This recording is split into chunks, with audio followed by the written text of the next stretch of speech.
your invisible power. Operation of your mental picture.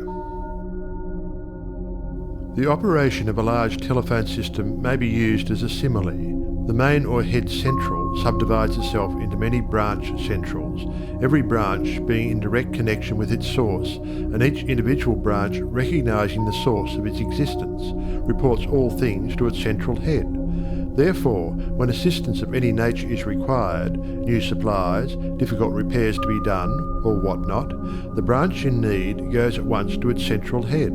It would not think of referring its difficulties, or its successes, to the main central of a telegraph system, although they belong to the same organization. These different branch centrals know that the only remedy for any difficulty must come from the central out of which they were projected. If we, as individual branches of the universal mind, would refer our difficulties in the same confident manner to the source from which we were projected, and use the remedies that it has provided, we would realize what Jesus meant when he said, "Ask, and ye shall receive." Our every requirement would be met. Surely the Father must supply the child. The trunk of the tree cannot fail to provide for its branches. Everything animate or inanimate is called into existence or outstandingness by a power which itself does not stand out. The power that creates the mental picture, the originating spirit substance of your pictured desire, does not stand out. It projects the substance of itself, that is, a solidified counterpart of itself, while it remains invisible to the physical eye. Only those will ever appreciate the value of visualizing who are able to realize Paul's meaning when he said, "The worlds were formed by the word of God. Things which are seen are not made of things which do appear." There is nothing unusual or mysterious in the idea of your pictured desire coming into material evidence. It is the working of a universal natural law. The world was projected by the self-contemplation of the universal mind, and this same action is taking place in its individualized branch, which is the mind of man. Everything in the whole world has its beginning in mind, and comes into existence in exactly the same manner from the hat on your head to the boots on your feet. All are projected thoughts, solidified. Your personal advance in evolution depends upon your right use of the power of visualizing, and your use of it depends on whether you recognize that you, yourself, are a particular center through and in which the originating spirit is finding ever new expression for potentialities already existing within itself. This is evolution, this continual unfolding of existing, though outwardly invisible things. Your mental picture is the force of attraction that evolves and combines the originating substance into specific shape. Your picture is the combining and evolving powerhouse, so to speak, through which the originating creative spirit expressed itself. Its creative action is limitless, without beginning and without end, and always progressive and orderly. It proceeds stage by stage, each stage being necessary preparation for the one to follow. Now let us see if we can get an idea of the different stages by which the things in the world have come to be. Troward says, if we can get at the working principle which is producing these results, we can very quickly and easily give it personal application. First, we find that the thought of originating life, or spirit, about itself is its simple awareness of its own being, and this produced a primary ether, a universal substance out of which everything in the world must grow. Troward also tells us that though this awareness of being is a necessary foundation for any further possibilities, it is not much to talk about. It is the same with individualized spirit, which is yourself. Before you would entertain the idea of making a mental picture of your desire as being at all practical, you must have some idea of your being, of your I am, and just as soon as you are conscious of your I amness, you begin to wish to enjoy the freedom which this consciousness suggests. You want to do more and be more, and as you fulfill this desire within yourself, localized spirit begins conscious activities in you. The thing you are most concerned with is the specific action of the creative spirit of life, universal mind specialized.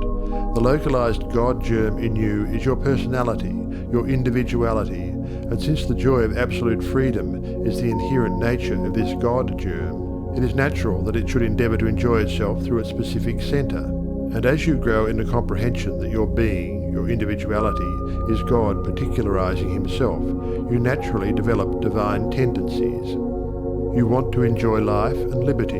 You want freedom in your affairs as well as in your consciousness, and it is natural that you should. Always with this progressive wish there is a faint thought picture. As your wish and your recognition grow into an intense desire, this desire becomes a clear mental picture. For example, a young lady studying music wishes she had a piano in order to practice at home. She wants the piano so much that she can mentally see it in one of the rooms. She holds the picture of the piano and indulges in a mental reflection of the pleasure and advantage it will be to have the piano in the corner of the living room. One day she finds it there just as she had pictured it. As you grow in understanding as to who you are, where you came from, and what the purpose of your being is, how you are to fulfill the purpose for which you are intended, you will more and more afford a centre through which the creative spirit of life can enjoy itself. And you will realize that there can be but one creative process filling all space, which is the same in its potentiality, whether universal or individual. Furthermore, all that there is, whether on the plane of the visible or invisible, had its origin in the localized action of thought or a mental picture, and this includes yourself, because you are universal spirit localized, and the same creative action is taking place through you. Now you are no doubt asking yourself why there is so much sickness and misery in the world. If the same power and intelligence which brought the world into existence is in operation in the mind of man, why does it not manifest itself as strength, joy, health, and plenty? If one can have one's desires fulfilled by simply making a mental picture of that desire, holding onto it with the will, and doing without anxiety on the outward plane whatever seems necessary to bring the desire into fulfillment, then there seems no reason for the existence of sickness and poverty. Surely no one desires either. The first reason is that few persons will take the trouble to inquire into the working principle of the laws of life. If they did, they would soon convince themselves that there is no necessity for the sickness and poverty that we see about us. They would realize that visualizing is a principle and not a fallacy. There are a few who have found it worthwhile to study this simple, though absolutely unfailing law that will deliver them from bondage. However, the race as a whole is not willing to give the time required for this study. It is either too simple or too difficult. They may make a picture of their desire with some little understanding of visualizing for a day or two, but more frequently it is for an hour or two. But if you will insist upon mentally seeing yourself surrounded by things and conditions as you wish them to be, you will understand that the creative energy sends its plastic substance in the direction indicated by the tendency of your thoughts. Herein lies the advantage of holding your thought in the form of a mental picture. The more enthusiasm and faith you are able to put into your picture, the more quickly it will come into visible form. And your enthusiasm is increased by keeping your desire secret. The moment you speak it to any living soul, that moment your power is weakened. Your power, your magnet of attraction, is not so strong, and consequently cannot reach so far. The more perfectly a secret between your mind and outer self is guarded, the more vitality you give your power of attraction. One tells one's troubles to weaken them, to get them off one's mind. And when a thought is given out, its power is dissipated. Talk it over with yourself, and even write it down and at once destroy the paper. However, this does not mean that you should strenuously endeavour to compel the power to work out your picture on the special lines that you think it should. That method would soon exhaust you and hinder the fulfilment of your purpose. A wealthy relative need not necessarily die or someone lose a fortune on the street to materialize the $10,000 that you are mentally picturing. One of the doormen in the building in which I live heard much of the mental picturing of desires from visitors passing out of my rooms. The average desire was for $500. He considered that $5 was more in his line and began to visualize it, without the slightest idea of where or how he was to get it. My parrot flew out of the window, and I telephoned to the men in the courtyard to get it for me. One caught it, and it bit him on the finger. The doorman, who had gloves on and did not fear a similar hurt, took hold of it and brought it up to me. I gave him 5 $1 bills for the service. This sudden reward surprised him. He enthusiastically told me that he had been visualizing for just $5, merely from hearing that others visualized. He was delighted at the unexpected realization of his mental picture. All you have to do is to make such a mental picture of your heart's desire, hold it cheerfully in place with your will, always conscious that the same infinite power which brought the universe into existence brought you into form for the purpose of enjoying itself in and through you. And since it is all life, love, light, power, peace, beauty and joy, and is the only creative power there is, the form it takes in and through you depends upon the direction given it by your thought indicator. In you it is undifferentiated, waiting to take any direction given it as it passes through the instrument that it has made for the purpose of self-distribution. It is this power which enables you to transfer your thoughts from one form to another. The power to change your mind is the individualized universal power taking the initiative, giving direction to the fluent substance contained in every thought. It is the simplest thing in the world to give this highly sensitive plastic substance any form you will through visualizing.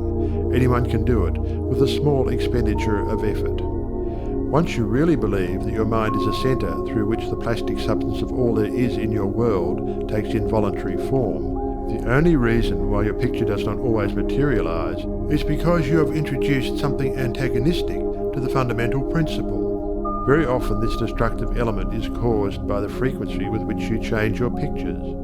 After many such changes, you decide that your original desire is what you want after all. Upon this conclusion, you begin to wonder why, being your first picture, it hasn't materialized. The plastic substance with which you are mentally dealing is more sensitive than the most sensitive photographer's film. If, in taking a picture, you suddenly remember that you had already taken a picture on that same plate, you would not expect a perfect result of either picture. On the other hand, you may have taken two pictures on the same plate unconsciously. When the plate has been developed and the picture comes into physical view, you do not condemn the principle of photography, nor are you puzzled to understand why your picture has turned out so unsatisfactorily. You do not feel that it is impossible for you to obtain a good, clear picture of the subject in question. You know that you can do so by simply starting at the beginning, putting in a new plate, and determining to be more careful while taking your picture next time. These lines followed out, you are sure of a satisfactory result. If you will proceed in the same manner with your mental picture, doing your part in a correspondingly confident frame of mind, the result will be just as perfect. The laws of visualizing are as infallible as the laws governing photography. In fact, photography is the outcome of visualizing. Again, your results in visualizing and your desires may be imperfect or delayed through the misuse of this power, owing to the thought that the fulfillment of your desire is contingent upon certain persons or conditions. The originating principle is not in any way dependent upon any person, place, or thing. It has no past and knows no future. The law is that the originating creative principle of life is the universal here and everlasting now. It creates its own vehicles through which to operate. Therefore, past experience has no bearing upon your present picture. So do not try to obtain your desire through a channel that may not be natural for it, even though it may seem reasonable to you. Your feeling should be that the thing, or the consciousness which you so much desire, is normal and natural, a part of yourself, a form for your evolution. If you can do this, there is no power to prevent your enjoying the fulfillment of the picture you have in hand, or any other. There are 3 videos previously uploaded on how to apply it correctly and with scientific proof. Check them out and live with the best version of yourself, what we call the higher self. If you find this video informative, and consider subscribing, as it helps our channel grow more and lots of people can reach this and gain knowledge like you did today. Until then, keep empowering yourself, keep learning and keep sharing. End of chapter 4.